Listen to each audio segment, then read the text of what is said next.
जय महाकाली। नमस्कार।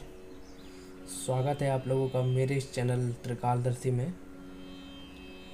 आज मैं आप लोगों को आज्ञा चक्र के बारे में कुछ जानकारी देना चाहता हूँ कि कैसे आप अपना आज्ञा चक्र जागृत करें।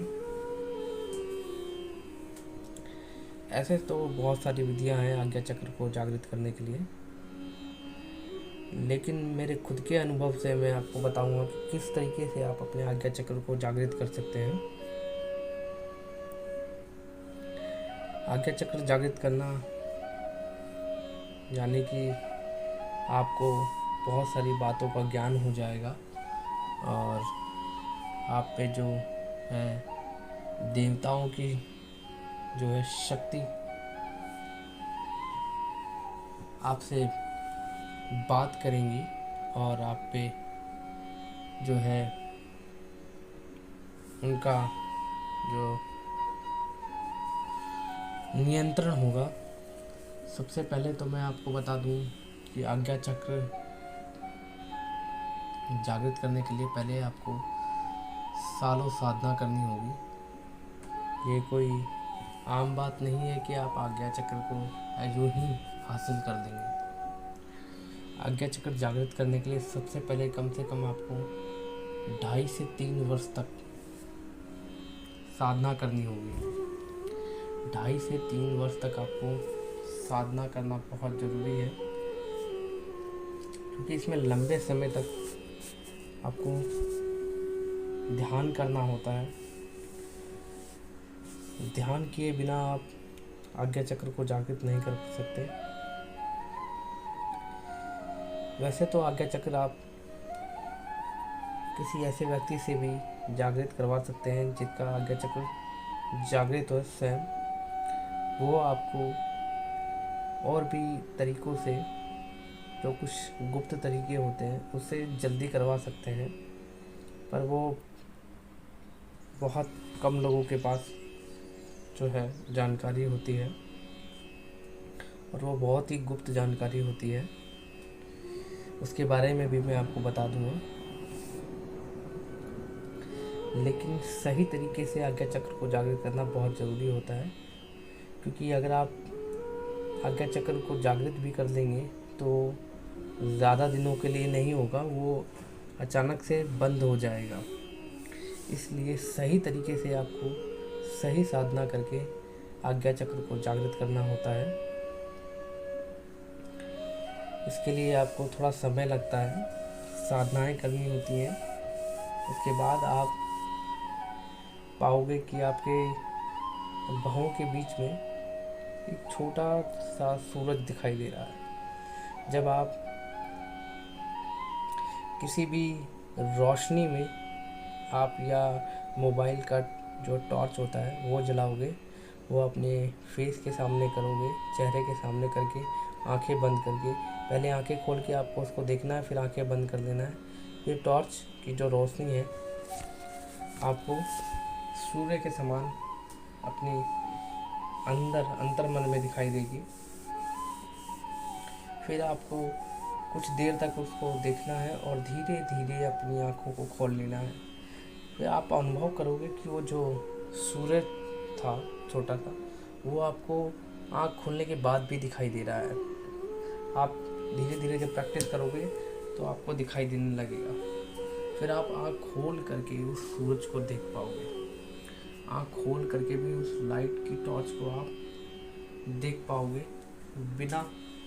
बिना टॉर्च ऑन किए आप उसको देख पाओगे। जैसे कि आपको एक और विधि बता दूं, कि अगर आप अपने चेहरे के सामने, ठीक माथे के सामने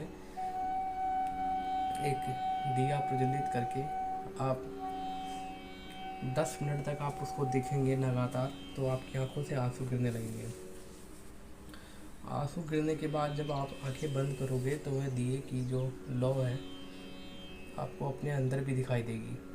उसके बाद जैसे ही आप धीरे से आंखें खोलोगे तो दिए की लौ आपको खुली आंख से भी दिखाई देगी। बुझने के बाद भी आप से अनुभव कर पाओगे कि वह दिए की लौ आपके आंखों के सामने जल रही है।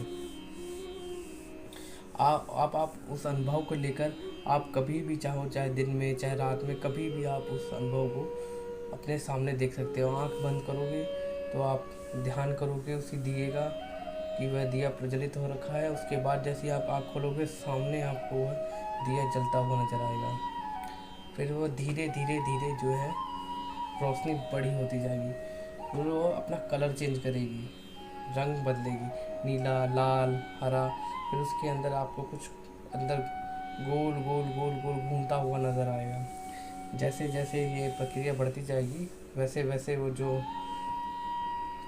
दिए की लो है एक बड़े आग के गोले जैसी नज़र आने लगेगी, और उसके बाद आपको उसका कलर जो है काला नज़र आने लगेगा।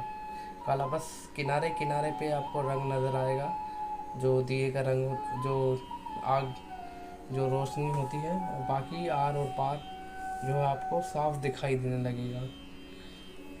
फिर आप किसी भी चीज़ को ध्यान करके आप कहीं से भी देख पाओगे। इसके लिए आपको ज़रूरी साधनाएं करनी ज़रूरी है। जैसे कि आपको सबसे पहले अपने इष्ट देवताओं की साधना करनी बहुत ज़रूरी है। लगातार आपको अपने इष्ट देवता की साधनाएं करनी है 1.5 साल तक। उसके बाद आपको कुछ कुंडली जागरण की साधनाएं करनी है 6 महीने तक।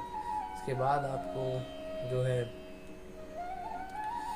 अपने ध्यान जो है सही तरीके से और सही अवस्था में आपको करना है, जिसमें आपके शरीर में स्थिरता आ जाए, आपके विचारों में स्थिरता आ जाए। क्योंकि अगर आप गलत विचारों के साथ अगर आप आज्ञा चक्र को जागृत करते हो तो ये बहुत नुकसानदायक हो सकता है।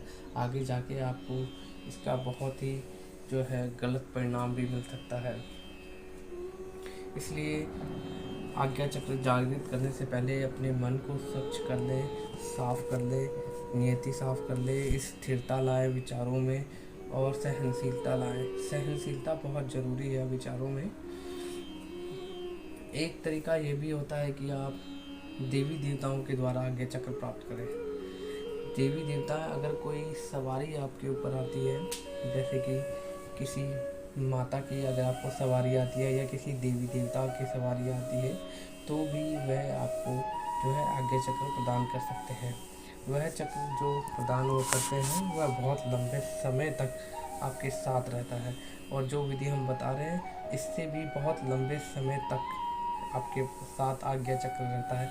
अगर आप पूरे सात्विक तरीके से रहते हैं तो आपको उसके नियमों का पालन करना पड़ेगा, आपको सात्विक रहना पड़ेगा, आपको बाहर किसी प्रकार का जो है खराब भोजन नहीं करना है।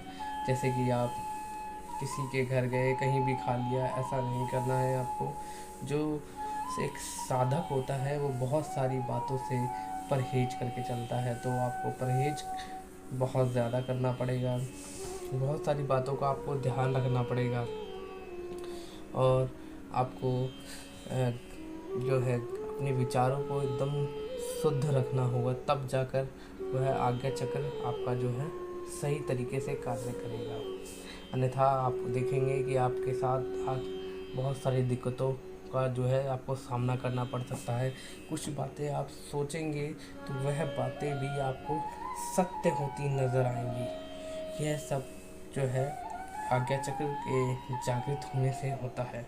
इसीलिए आप आज्ञा चक्र जागृत करने से पहले विचार विमर्श कर लें, और लंबी साधना करना बहुत ज़रूरी है। बिना लंबी साधना के आप आज्ञा चक्र को जागृत नहीं कर पाएंगे। तो आप अगर आज्ञा चक्र जागृत करना चाहते हैं तो मैं आपको कुछ नियम बता दूंगा। आप उस नियम पे अपने आप को रखेंगे तो आप ज़रूर आज्ञा चक्र जागृत कर लेंगे अपना। और भी बहुत सारी बातें होती हैं आज्ञा चक्र पे जो मैं आपको बताऊंगा जब आप जागरण करना चाहेंगे। तो मैं आपको उसकी जो एक PDF जो है फाइल या जो डिस्क्रिप्शन में जो बातें होती है वो लिख कर दे दूँगा। आप उस नियम को फॉलो करके आप अपना आज्ञा चक्र जागृत कर सकते हैं। लेकिन आपके आपको उस नियमों पे चलना पड़ेगा, क्योंकि ये बहुत ख़तरनाक भी हो सकता है। तो बहुत सोच समझ के कीजिएगा। बहुत जो है कठिन मार्ग है और बहुत सारी चीज़ों का जो है परहेज करना पड़ता है। तो मैं आशा करता हूँ आज की वीडियो आपको पसंद आई होगी, और इसी प्रकार की भी मैं आपको जानकारी देता रहूँगा। आपको किसी साधना से संबंधित कोई भी जानकारी चाहिए तो आप मुझसे प्राप्त कर सकते हैं। आज की वीडियो में इतना ही। फिर मिलेंगे एक नई वीडियो के साथ। जय महाकाली।